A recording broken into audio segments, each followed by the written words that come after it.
লাল হচ্ছে আমাদের শহীদদের রক্ত। এটা সূর্যের চেয়েও দামি।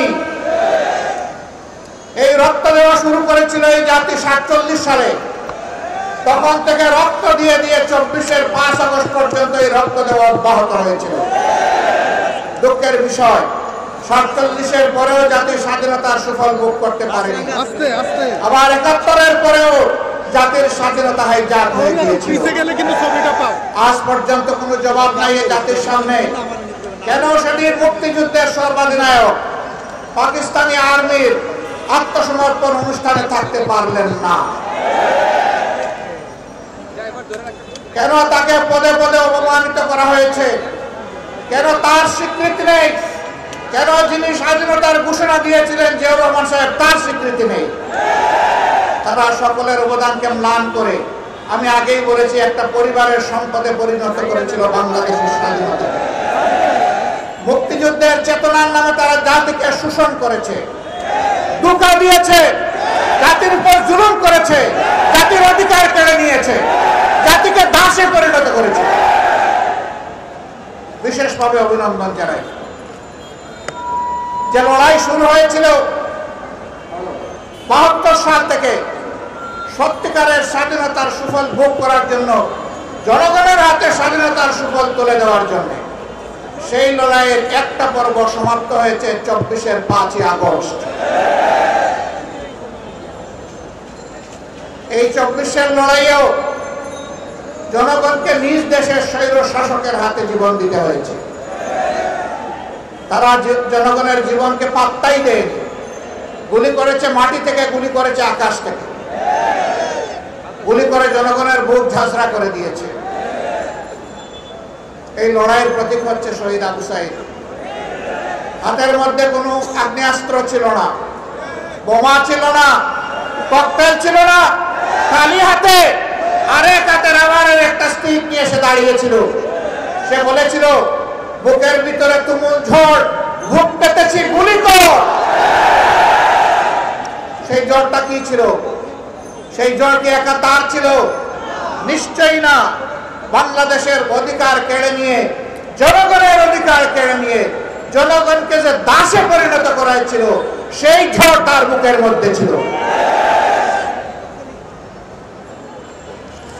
এত রক্ত, এত ত্যাগ, এরপরে আমরা যেটাকে বলা হচ্ছে দ্বিতীয় স্বাধীনতা, এই স্বাধীনতার প্রতি সম্মান দেখানো এখন আমাদের নাগরিক এবং জাতীয় দায়িত্ব। জীবন দিয়ে যারা বিদায় নিয়েছে তারাও আমাদের জাতীয় বীর। এই লড়াইয়ের ময়দানে দেশে বিদেশে যারা শরীক হয়েছে তারাও আমাদের জাতীয় বীর। আমরা জাতীয় বীর দেখে আমাদের উচ্চ শিখরে রেখে তাদেরকে আমরা সম্মান জানাতে চাই।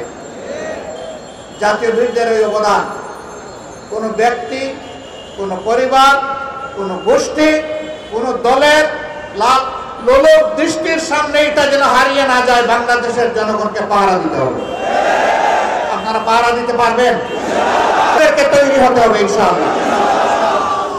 আজকের এই র্যালি থেকে আমরা জানিয়ে দিতে চাই, বারবার বুকে রক্ত দিয়ে যে জাতির স্বাধীনতা আনতে পারে, সেই জাতির সন্তানেরা আর এই স্বাধীনতা কাউকে আর চিন্তাই করতে দেবে না ইনশাআল্লাহ।